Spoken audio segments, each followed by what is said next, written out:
بسم اللہ الرحمن الرحیم، شروع اللہ کے نام سے جو بڑا مہربان نہایت رحم والا ہے۔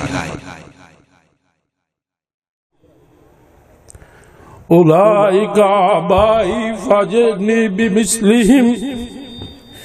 اذا جمعتک یا جریر المجامع۔ اب میں دعوت خطاب دیتا ہوں فضیلت الشیخ استاد محترم حضرت حافظ مسعود عالم صاحب متن اللہ بطول حیاتہم کو، وہ تشریف لائیں اور اپنے منفرد انداز میں خطاب فرمائیں۔ الحمد للہ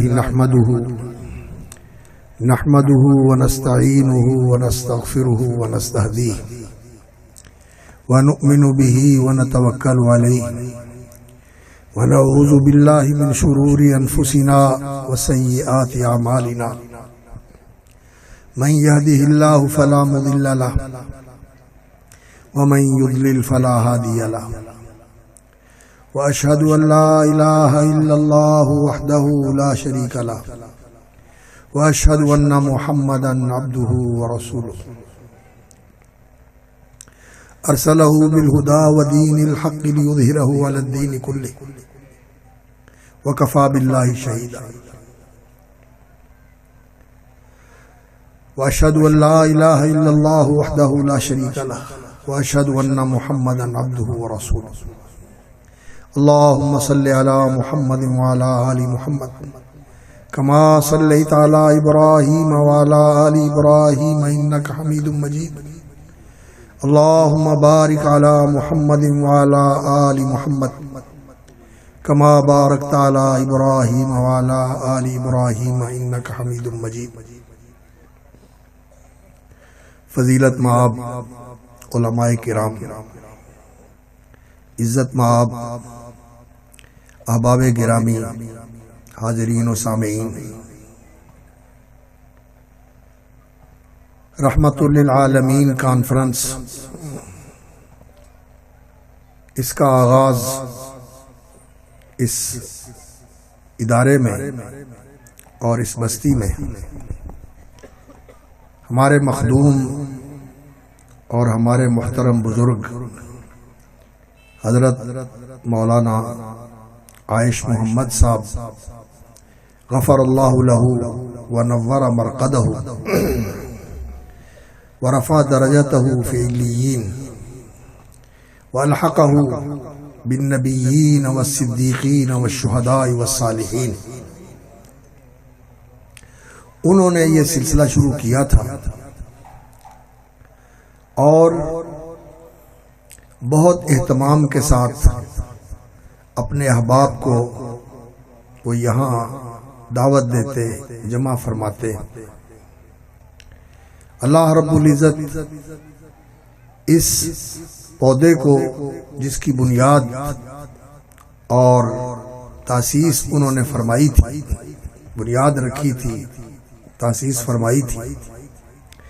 اللہ تعالی اس کو اس کا مصداق بنائے۔ وَمَثَلُ كَلِمَةٍ طَيِّبَةٍ كَشَجَرَةٍ طَيِّبَةٍ أَصْلُهَا ثَابِتٌ وَفَرْعُهَا فِي السَّمَاءِ۔ اور اللہ رب العزت ہمارے عزیز مکرم، ان کے صاحبزادے لخت جگر شیخ ابو بکر صدیق حافظہ اللہ کو ان کا بہترین جانشین بنائے۔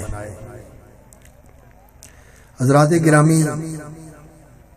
سچی بات یہ ہے کہ ہمارے اس زمانے میں، جس میں کہ مادیت اور طاغوت کی بالادستی اور اس کا استیلاء اور مادیت کی چکا چوند اور دل و دماغ پر اس کے گہرے اثرات ایسے ہیں کہ ہر طرف یہی نظر آتا ہے کہ بس یہ جو دنیاوی قوت رکھنے والے ممالک ہیں، جو سپر پاور ہیں، جو G8 ہیں، جو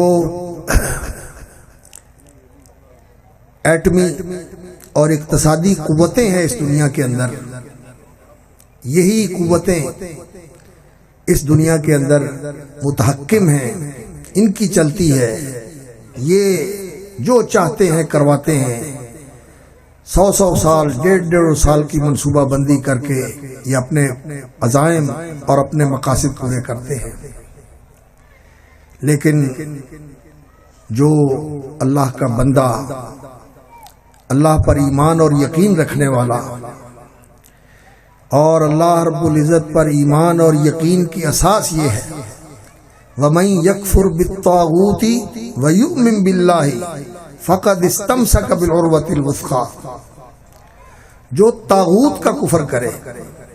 طاغوت کا انکار کرے، اسے نہ مانے، وَيُؤْمِن بِاللَّهِ، اور اللہ پر ایمان رکھے، اللہ پر ایمان رکھے، فقد استمسک بالعروۃ الوثقی، اس نے مضبوط سہارا تھام لیا، اس نے وہ مضبوط سہارا پکڑ لیا جو کبھی انسان پھر اس سہارے کے بعد کسی اور سہارے کا محتاج نہیں ہوتا، اسے پکڑ کے انسان کبھی گرتا نہیں ہے، ناکام نہیں ہوتا۔ تو اللہ رب العزت نے ہمارے مخدوم محترم مولانا عائش محمد صاحب کو جو یقین اور ایمان کی دولت عطا فرمائی تھی کہ وہ کفر بالطاغوت، یہ جو دنیا کے طواغیت ہیں، G8 ہیں، سپر پاور ہیں، وہ مادی اعتبار سے زیادہ طاقتور ہیں، یہ اسلحے کی اور فوج کی قوت سے وہ بڑے اپنے آپ کو برتر سمجھتے ہیں۔ سچی بات ہے، جب ان کی مجلس میں بیٹھتے تھے اور ان کے ساتھ وقت گزرتا تھا تو وہ اس کا اظہار بھی کرتے تھے، اور ان کی سوچ، ان کی فکر اور ان کا شعور اور ان کا احساس یہی تھا کہ جو اللہ رب العزت نے قرآن مجید میں حقیقت بیان فرمائی ہے کہ مثل الذین اتخذوا من دون اللہ اولیاء کمثل العنکبوت، اللہ کے سوا جنہوں نے سہارے بنائے ہوئے ہیں، جنہوں نے اللہ کے سوا مددگار ٹھہرائے ہوئے ہیں، اللہ کے سوا جن کو وہ سمجھتے ہیں کہ یہ ہمارے کارساز ہیں، ان کی حیثیت تارے عنکبوت کی، مکڑی کے جالے کی حیثیت، وَإِنَّ أَوْهَنَ الْبُيُوتِ لَبَيْتُ الْعَنْكَبُوتِ۔ اور مجھے بڑی چھوٹی عمر سے ان کے ساتھ رہنے کا اور ان کی صحبتوں کا اور ان کی نصیحتوں کا ذکر اور ان سے استفادے کا اللہ رب العزت نے موقع عطا فرمایا کہ وہ والد صاحب کے ساتھ بڑی محبت کرتے تھے، بلکہ والد صاحب کا وہ والد کی طرح احترام کرتے تھے اور کہا کرتے تھے ابا جان، والد صاحب کو والد کہتے تھے، ابا جان کہتے تھے رحمہ اللہ، اور وہ بھی بڑی ان کے ساتھ محبت رکھتے تھے اور ان کے کہنے پر یہاں آیا کرتے تھے۔ تو وہ جس وقت بھی کبھی ان کی ترقی کا اور ان کی قوت کا اور ان کی لوگوں کے اوپر بالادستی کا اور تسلط کا ذکر ہوتا تو وہ بڑی کراہت کے ساتھ اس کی نفی فرماتے اور کہتے کہ ان کی کوئی حیثیت نہیں، یہ طواغیت اور یہ کافر قوتیں اللہ رب العزت کے ہاں ان کی کوئی حیثیت نہیں ہے، یہ مکھی اور مچھر کی حیثیت بھی نہیں رکھتی۔ اور جب افغانستان میں روس نے حملہ کیا تھا اس وقت پوری دنیا کے لوگ یہ کہتے تھے کہ یہ ریچھ آگے بڑھتا ہے، جہاں اس نے پنجے گاڑے ہیں واپس نہیں گیا، لیکن وہ کہا کرتے تھے کہ اللہ تعالیٰ اس کو توڑے گا اور اللہ رب العزت اس کو ناکام کرے گا، اور ہم نے اپنی آنکھوں سے دیکھا۔ اور اسی طرح وہ یہ کہتے تھے کہ میری یہ خواہش اور تمنا ہے کہ اللہ رب العزت وائٹ ہاؤس کو مسلمانوں کے زیر نگی کر دے، جس طرح رسول اکرم صلی اللہ علیہ وسلم کے صحابہ نے ایران کا وائٹ ہاؤس المدائن کے اندر جو ان کا القصر الابیض تھا، اس دور میں ایران کا وائٹ ہاؤس حضرت سعد بن ابی وقاص رضی اللہ تعالیٰ عنہ کی قیادت میں مسلمانوں نے اسے فتح کیا تھا۔ تو وہ کہتے تھے کہ اگر یہ مسلمان اس راستے پہ آ جائیں جو راستہ رسول اکرم صلی اللہ علیہ وسلم نے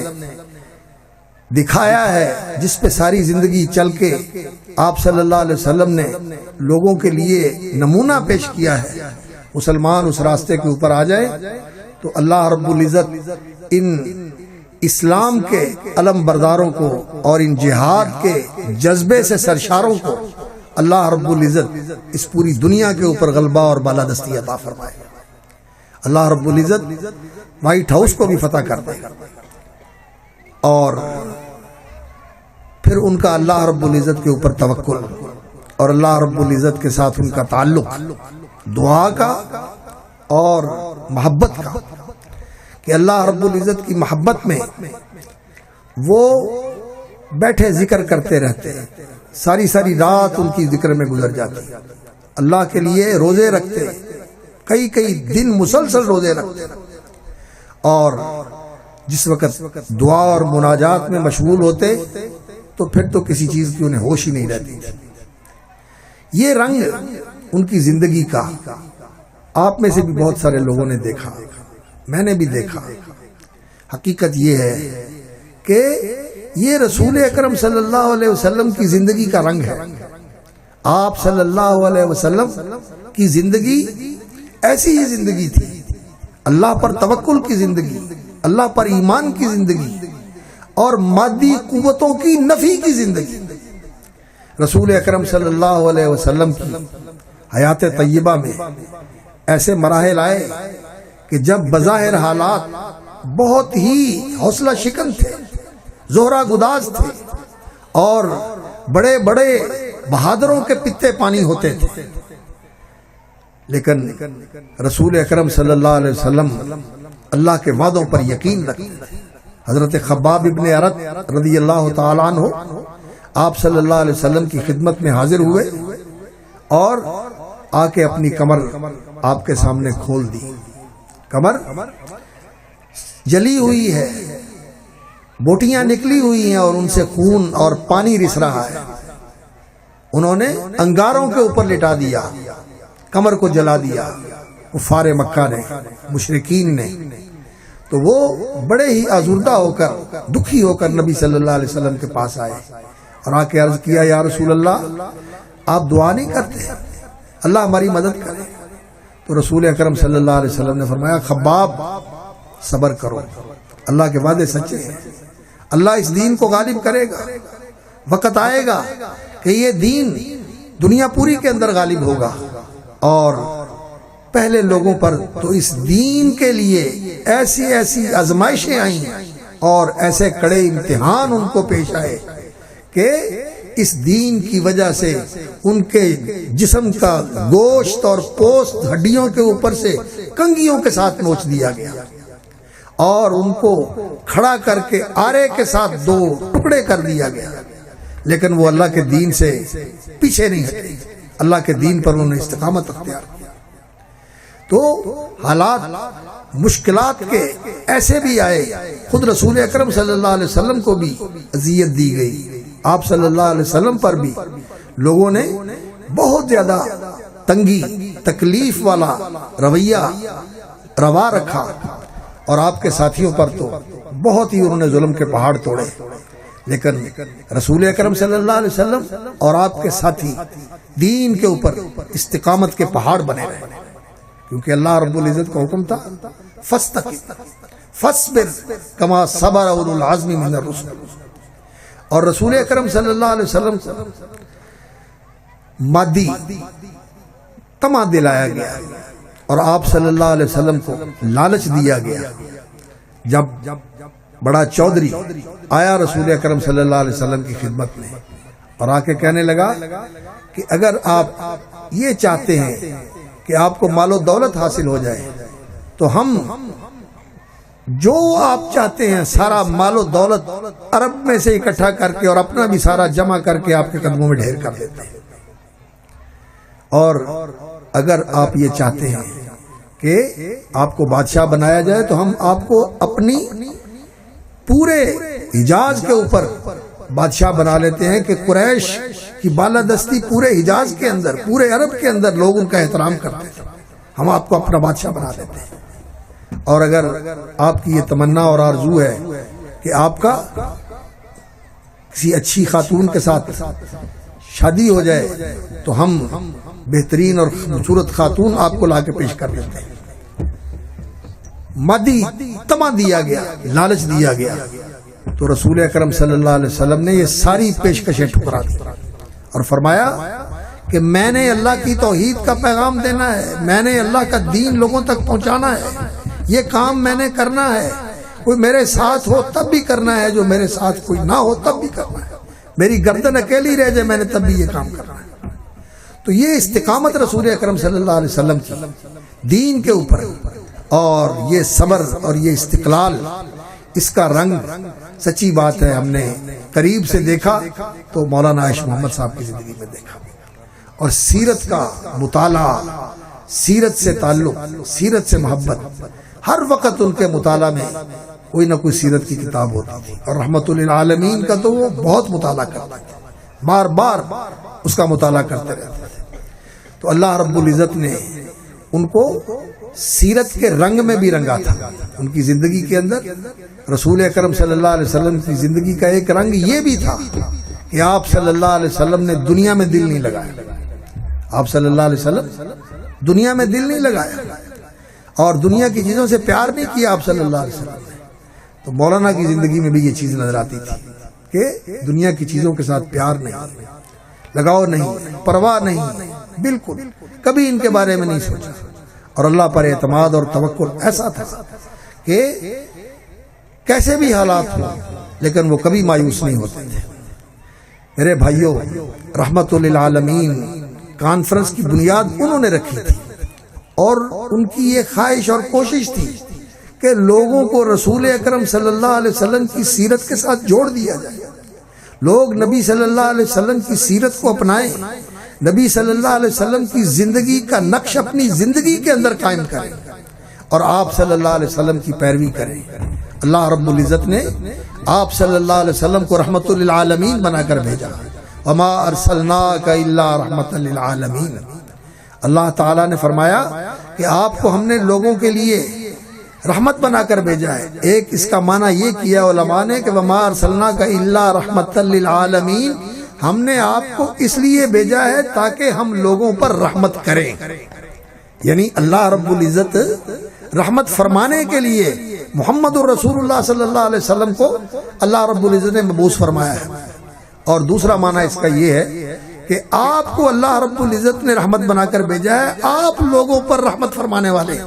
رحمت کرنے والے، لوگوں کو اپنی رحمتوں سے مالا مال کرنے والے. اور قرآن مجید کے اندر سورۃ الاعراف کا جو مقام ہے، جو اللہ رب العزت نے فرمایا وَرَحْمَتِي وَسِعَتْ كُلَّ شَيْءٍ، میری رحمت ہر چیز کو اپنے اندر سموئے ہوئے ہے، ہر چیز سے وسیع ہے، ہر چیز کو شامل اور محیط ہے. فَسَأَكْتُبُهَا، یہ رحمت میں لکھوں گا کن کے لیے؟ اس رحمت سے فیض یاب کون ہوں گے؟ فَسَأَكْتُبُهَا لِلَّذِينَ يَتَّقُونَ، اس رحمت سے وہ مالا مال ہوں گے، وہ فیض یاب ہوں گے جو تقوی شعار ہیں. فَسَأَكْتُبُهَا لِلَّذِينَ يَتَّقُونَ، تقوی کا معنی ہوتا ہے پورے دین کا التزام کرنا، اللہ رب العزت کے تمام احکام کو بجا لانا، جو حکم ہے اسے پورا کرنا، جس سے منع کر دیا اس سے باز رہنا، اللہ کی رضا کے لیے اور اللہ کی بتائی ہوئی تعلیم کے مطابق. تو تقوی کا یہ معنی ہوتا ہے فَسَأَكْتُبُهَا لِلَّذِينَ يَتَّقُونَ وَيُؤْتُونَ الزَّكَاةَ، اور وہ زکوٰۃ دیتے ہیں، یعنی اللہ کے لیے خرچ کرتے ہیں، اللہ کے لیے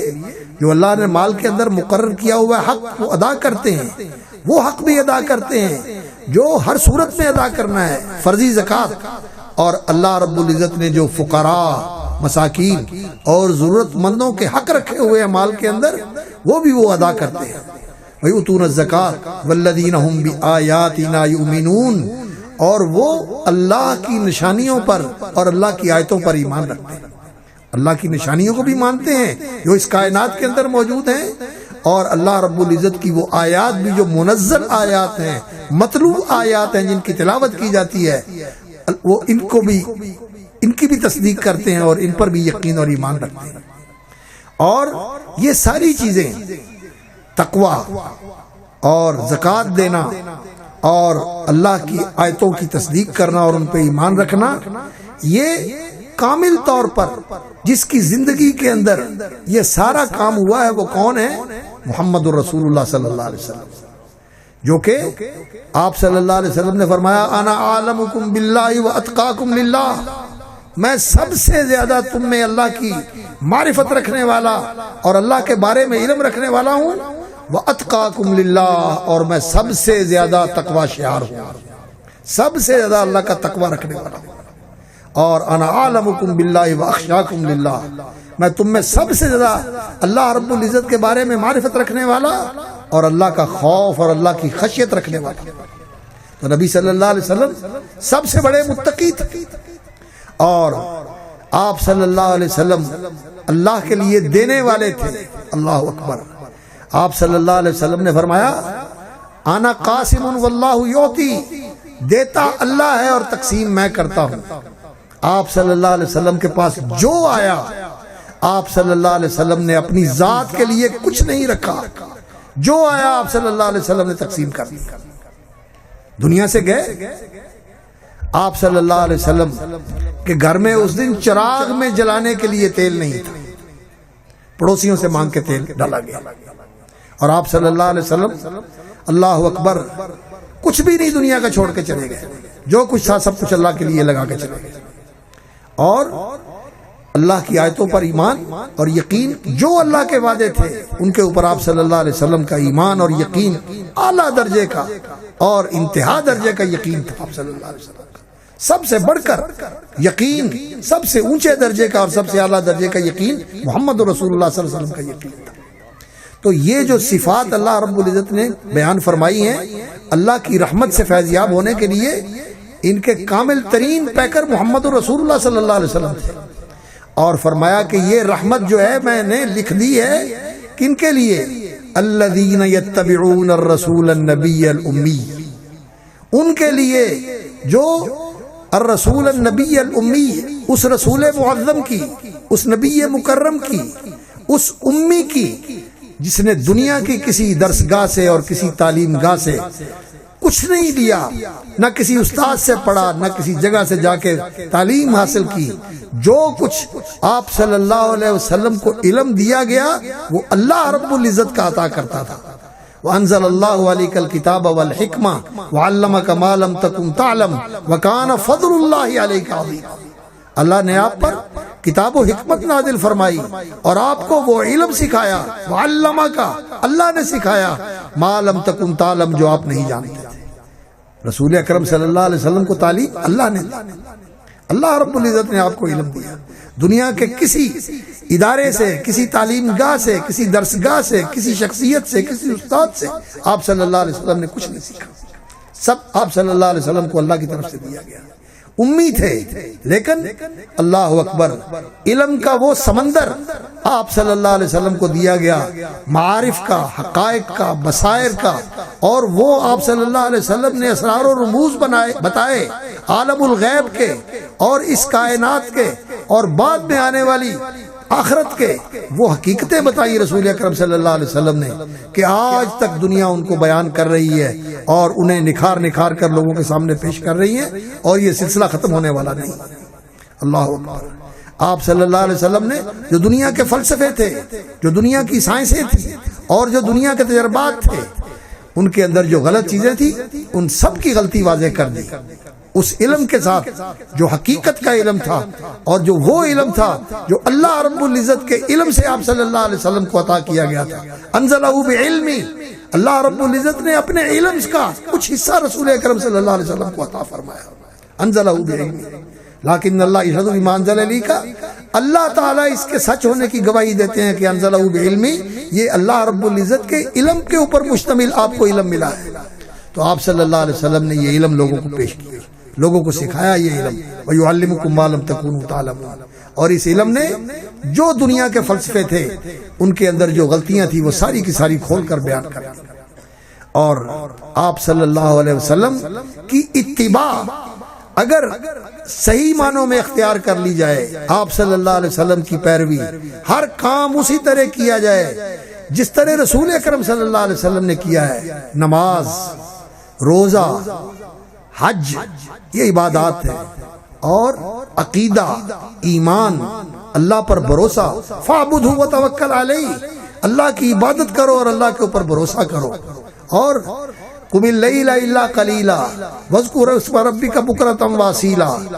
رات میں قیام کریں، تہجد پڑھیں اور اللہ رب العزت کو بہت یاد کریں، وَسَبِّحْ بِحَمْدِ رَبِّكَ قَبْلَ طُلُوعِ الشَّمْسِ وَقَبْلَ غُرُوبِهَا۔ یہ جو اللہ رب العزت نے رسول اکرم صلی اللہ علیہ وسلم کو احکام دیے ہیں، اللہ رب العزت کے آپ صلی اللہ علیہ وسلم کے لیے تعلیمات ہیں،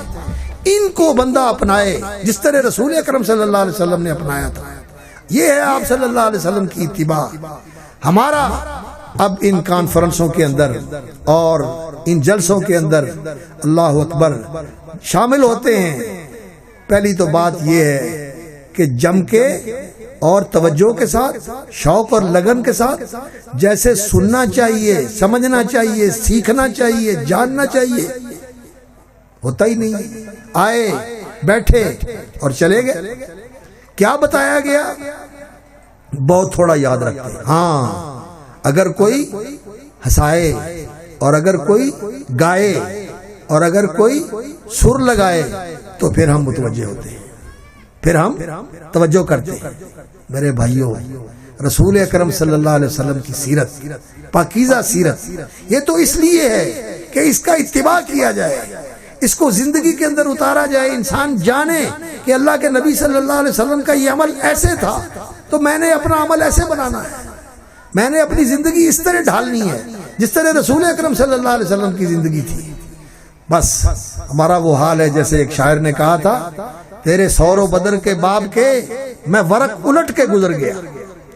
تیرے سور و بدر کے باب کے میں ورق الٹ کے گزر گیا۔ سور،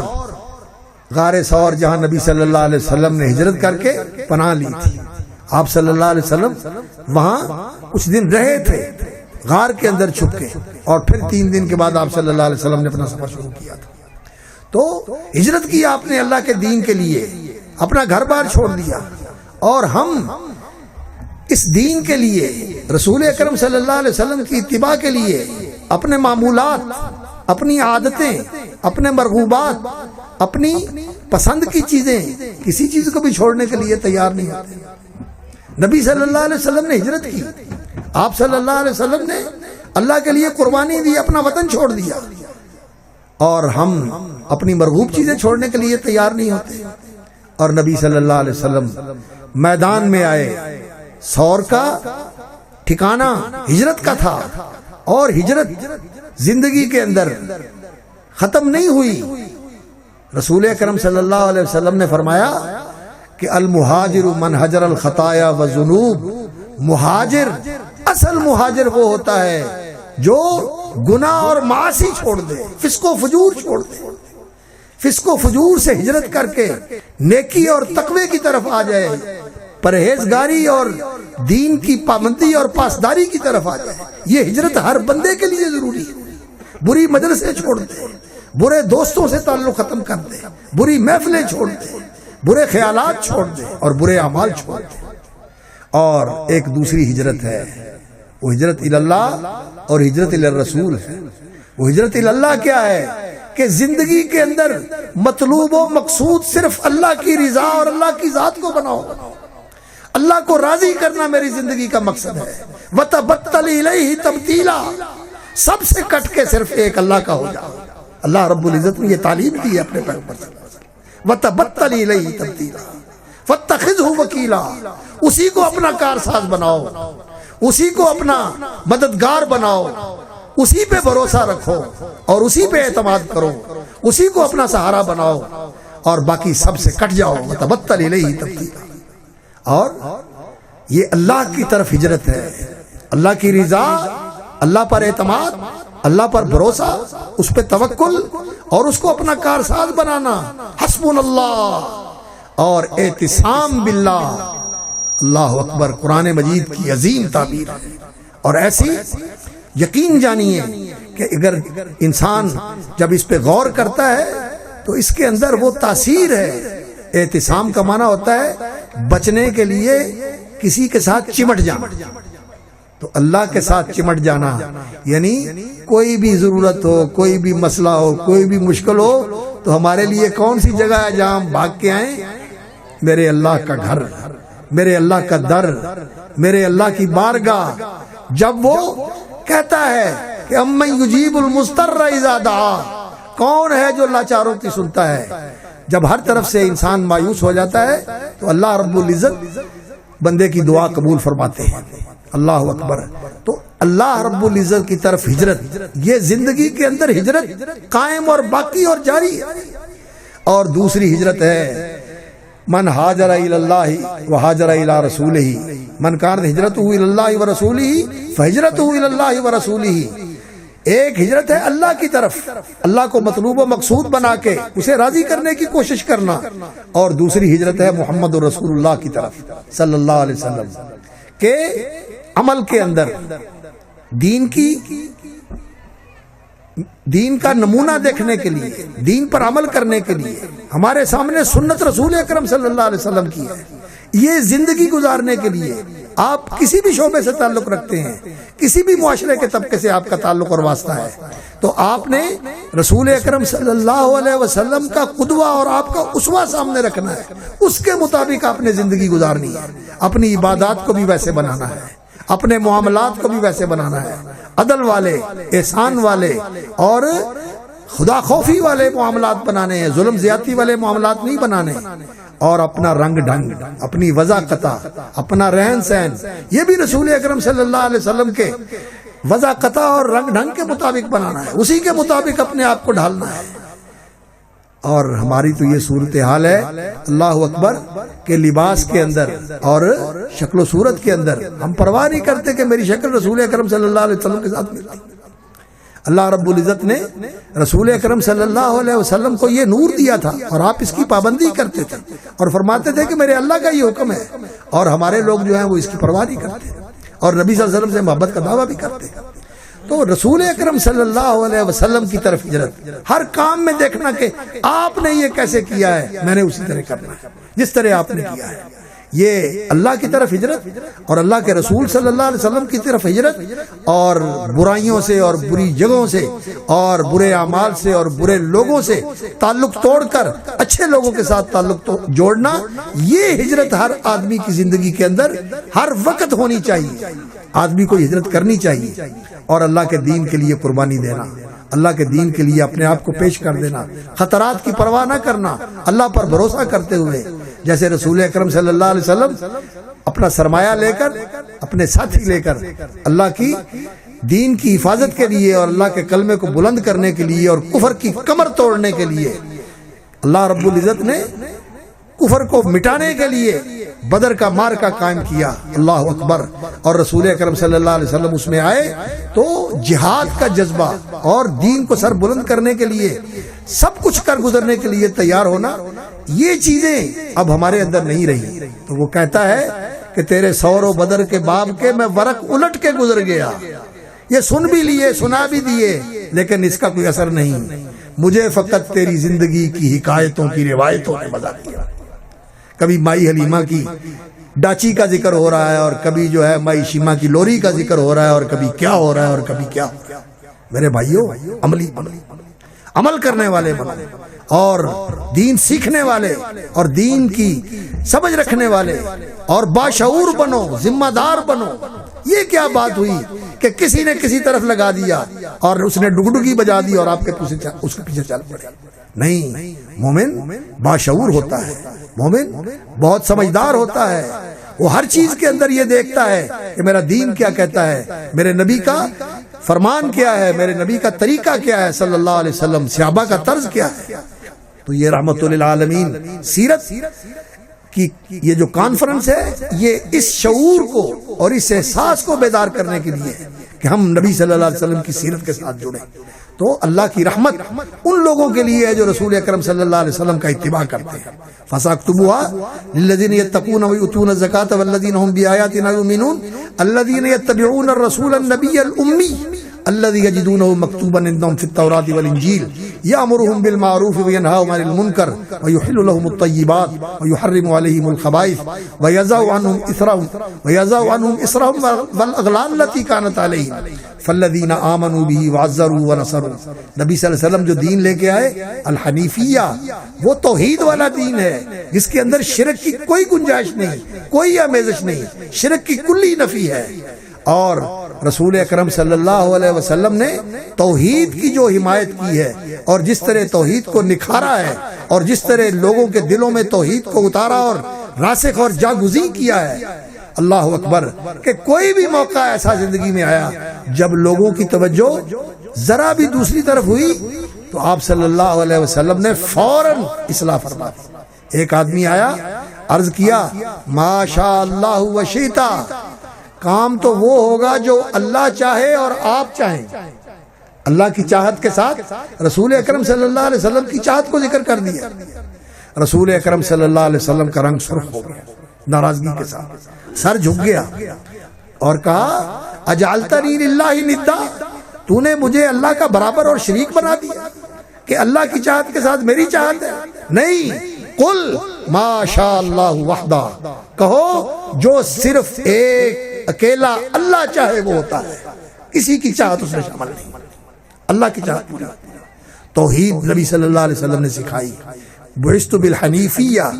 السمحہ، اور اس دین کے اندر اللہ نے آسانی رکھی ہے، وسعت رکھی ہے. ہر طرح کے حالات کے اندر دین کے اندر آسانیاں موجود ہیں. سفر میں نماز کے اندر اللہ رب العزت آسانی فرما دیتے ہیں. روزہ بیمار آدمی ہے نہ رکھے، بوڑھا ہو گیا پھر بھی اللہ رب العزت نے چھوٹ دی ہوئی ہے. اور اس طرح کی بے شمار آسانیاں. تو رسول اکرم صلی اللہ علیہ وسلم وہ دین لے کے آئے ہیں جس کے اندر سہولت اور آسانی اللہ رب العزت نے فرمائی ہے، رکھی ہوئی ہے ملحوظ بندوں کے لیے. یرید اللہ بکم اليسر ولا یرید بکم العسر، آسانی والا دین لے کے آئے ہوئے ہیں. تو ہم اس دین کی پاسداری کریں، پابندی کریں. اور مولانا کی زندگی کا یہ بھی ایک بہت ہی منفرد رویہ تھا کہ وہ معاملات کے اندر، مقدموں کے اندر، جھگڑوں کے اندر، لڑائیوں کے اندر کہتے تھے شریعت مان لو، شریعت کی بالادستی تسلیم کر لو اور شریعت کے مطابق اپنے فیصلے کر لو. اور قتل تک کے فیصلے انہوں نے شریعت کے مطابق کیے. اللہ ان کی قبر منور فرمائے اور ان کے درجات بلند فرمائے. یعنی اس دور کے اندر جب لوگ عدالتوں میں جاتے ہیں، جب لوگ اور چیزوں کی طرف رجوع کرتے ہیں، تو ان کا یہی ہوتا تھا کہ نہ ہم ان چیزوں پر کوئی اعتماد کرتے ہیں اور نہ ہمیں ان سے کوئی خیر کی توقع ہے. ہمارے لیے اگر ہے تو وہ اللہ کا دین اور اللہ کی شریعت ہے. اللہ کی شریعت کے مطابق اپنے فیصلے کرو، اپنی پنچایتوں کے اندر اور اپنے معاملات کے اندر اللہ کی شریعت کو بالادستی دو، اس کے مطابق اپنے معاملات چلاؤ. تو یہ اللہ رب العزت نے اس میں آسانی رکھی ہے، اس میں اللہ رب العزت نے خیر رکھی ہوئی ہے، اس میں برکت رکھی ہوئی ہے. تو نبی صلی اللہ علیہ وسلم یہ دین لے کے آئے ہیں. اس دین کی طرف آنا، آپ صلی اللہ علیہ وسلم کی سیرت کی طرف آنا، اور فالذین آمنوا بہ وعزروہ ونصروہ، رسول اکرم صلی اللہ علیہ وسلم پر ایمان لانا، آپ کی تصدیق کرنا، آپ کا حکم ماننا، جس چیز سے روکا ہے اس کو چھوڑ دینا اور جس چیز کا حکم دیا اس کی پابندی کرنا، اور نبی صلی اللہ علیہ وسلم کی پیروی کرنا محبت کے ساتھ، پیار کے ساتھ، الفت اور لگاؤ کے ساتھ. اس چیز سے پیار ہو جو رسول اکرم صلی اللہ علیہ وسلم کا طریقہ ہے، جو آپ صلی اللہ علیہ وسلم کی سنت ہے، اس سے پیار ہو، پرواہ نہ کرے آدمی. حضرت عبداللہ بن عمر رضی اللہ تعالیٰ عنہ طواف کر رہے تھے اور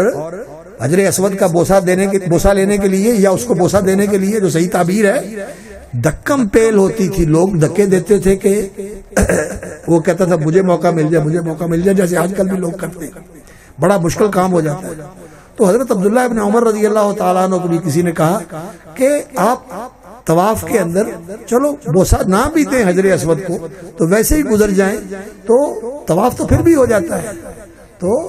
اس کو ایسے ہاتھ کے اشارے سے پیچھے کر کے کہنے لگے میں نے تو رسول اکرم صلی اللہ علیہ وسلم کو بوسہ دیتے ہوئے دیکھا ہے، میں آپ کی سنت کیسے چھوڑوں؟ اب میں نے آپ کو بوسہ دیتے دیکھا ہے، میں تو بوسہ دوں گا. اور اس کے لیے اگر مجھے دھکا بھی پڑ جائے اور میرا ماتھا پتھر سے ٹکرا بھی جائے تو مجھے اس کی پرواہ نہیں۔ تو رسول اکرم صلی اللہ علیہ وسلم کی سنت سے پیار، آپ صلی اللہ علیہ وسلم کے طریقوں سے پیار، آپ صلی اللہ علیہ وسلم کے معمولات کو اپنا معمول بنانا، نماز کی پابندی، اذکار کی پابندی، اللہ پر بھروسہ، اللہ پر توکل، یہ اتباع رسول فالذین آمنوا بہ، یہ ایمان کے اندر شامل ہے، یہ ایمان کے اندر شامل ہے۔ وعزروہ ونصروہ، اور نبی صلی اللہ علیہ وسلم کی تائید کرنا، آپ کی حمایت کرنا، آپ کی حرمت، آپ کی عظمت، آپ کے تقدس کو ملحوظ رکھنا، اور نبی صلی اللہ علیہ وسلم کی شان میں کوئی گستاخی برداشت نہ کرنا، اور آپ صلی اللہ علیہ وسلم کے جو مقام بلند ہے اس کے تحفظ کے لیے انسان کو چوکس ہونا۔ فالذین آمنوا بہ وعزروہ ونصروہ، اور نبی صلی اللہ علیہ وسلم کی مدد کرنا۔ کیا مدد کرنا ہے رسول اکرم صلی اللہ علیہ وسلم کی؟ آپ کے دین کی مدد کرنا، اس دین کو سر بلند رکھنا، اس دین کو زندہ رکھنا، اس دین کو قائم رکھنا، اس دین کو دنیا کے اندر غالب کرنے کے لیے کوشش کرنا۔ فالذین آمنوا بہ ونصروہ وعزروہ ونصروہ واتبعوا النور الذی انزل معہ، اس قرآن کی پیروی کرنا جو نور ہے اللہ رب العزت نے اتارا، اور اس کے ساتھ ان جہالت کی اندھیریوں سے اور ان جہالت کی تاریکیوں سے نکل کر انسان اس نور کی روشنی میں آ جائے جو اللہ رب العزت نے آسمان سے اتارا ہے، اور اسی سے انسان کو روشنی ملتی ہے۔ باقی فلسفے اور سائنس اور دنیا کے علوم اور تجربے جب تک قرآن کی روشنی نہیں آئے گی وہ سب اندھیرے ہیں، ظلمات بعضها فوق بعض،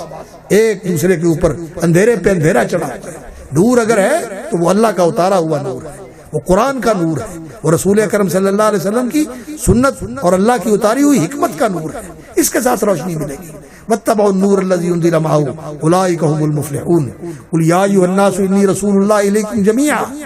اے لوگوں میں تم سب کی طرف اللہ کا رسول بن کے آؤ۔ قل یا ایھا الناس انی رسول اللہ الیکم جمیعا، تو رسول اکرم صلی اللہ علیہ وسلم فآمنوا باللہ ورسولہ والنبی الأمی الذی یؤمن باللہ وکلماتہ واتبعوہ، ان پر ایمان لاؤ، اور جو اللہ نے ان کو آیتیں ان پر اتاری ان پر ایمان لاؤ، واتبعوہ، اور ان کی پیروی کرو، یہ اللہ کا حکم ہے۔ تو بھائیو، ان سیرت کا کانفرنسوں کا اور ان جلسوں کا اصل پیغام یہ ہے، اتباع رسول، اطاعت رسول، دین کا التزام، دین سے تمسک، اللہ پر بھروسہ، اللہ کے ساتھ انسان کا لگاؤ، اور اللہ کے ساتھ انسان کا اس طرح کا تعلق ہو کہ انسان واعتصموا باللہ کی تفسیر ہو کہ اللہ کے ساتھ چمٹا ہوا ہے، اللہ کو اس نے اللہ اکبر، وہ تعلق جو بندگی کا اتنا مضبوط بنایا ہوا ہے کہ وہ العروۃ الوثقیٰ، مضبوط سہارا انسان نے پکڑا ہوا ہے، جو اللہ رب العزت پر ایمان کا سہارا ہے اور اللہ رب العزت کے ساتھ بندگی کے تعلق کا سہارا ہے۔ تو اللہ رب العزت کے ساتھ انسان اپنے تعلق کو استوار کرے، بندگی کے، محبت کے اور ایمان کے، یقین کے، تو اللہ رب العزت اپنے ان بندوں کو بے یار و مددگار نہیں چھوڑتا، اللہ تعالیٰ ان کی مدد فرماتا ہے۔ تو کامیابی اس کے اندر ہے، اور مولانا اللہ اکبر، ہر ایک نے جانا ہے میرے بھائیوں، جو دنیا میں آیا ہے اس نے جانا ہے، اللہ کے رسول صلی اللہ علیہ وسلم نہیں رہے، آج مولانا بھی ہمارے اندر نہیں ہے، لیکن جو دین ہے یہ باقی ہے، اور اللہ رب العزت کی بندگی، اللہ کی عبادت یہ قائم ہے۔ حضرت ابوبکر صدیق رضی اللہ تعالیٰ عنہ نے رسول اکرم صلی اللہ علیہ وسلم کی وفات کے بعد جو خطاب کیا تھا، من کان یعبد محمدا فإن محمدا قد مات، جو محمد صلی اللہ علیہ وسلم کی وجہ سے عبادت کرتا تھا اور ان کی وجہ سے دین سے جڑا ہوا تھا تو وہ تو چلے گئے۔ ومن کان یعبد محمدا فإن محمدا قد مات ومن کان یعبد اللہ، اور جو اللہ کے ساتھ جڑا ہوا ہے، اللہ کی عبادت کرتا ہے تو اللہ زندہ ہے، فإن اللہ حی لا يموت، تو ہم اللہ کے ساتھ جڑے ہوئے ہیں اور اللہ رب العزت زندہ ہے، اس لیے اس دین سے جڑے رہنا ہے اور اس دین کے اوپر قائم رہنا ہے، اور یہ جو سلسلے انہوں نے شروع کیے ہوئے ہیں ان سلسلوں کی آبیاری کرنی ہے، ان کی حفاظت کرنی ہے، ان کی نگہداشت کرنی ہے، اور جس طرح وہ لوگوں کو دین کی طرف لگاتے تھے ہم نے بھی لوگوں کو دین کی طرف لگانا ہے، اور اس شمع کو بجھنے نہیں دینا، اور اس پودے کو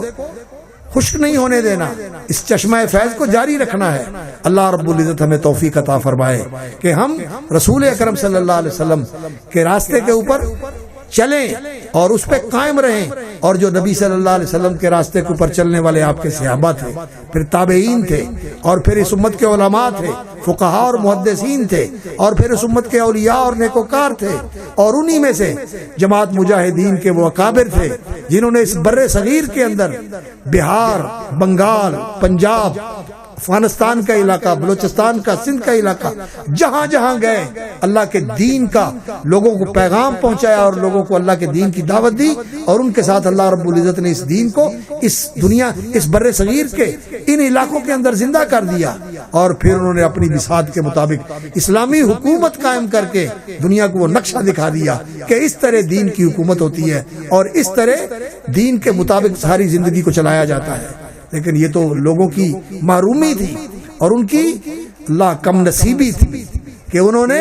اس کو چلنے نہیں دیا۔ جاہلیت، جہالت، تعصب اور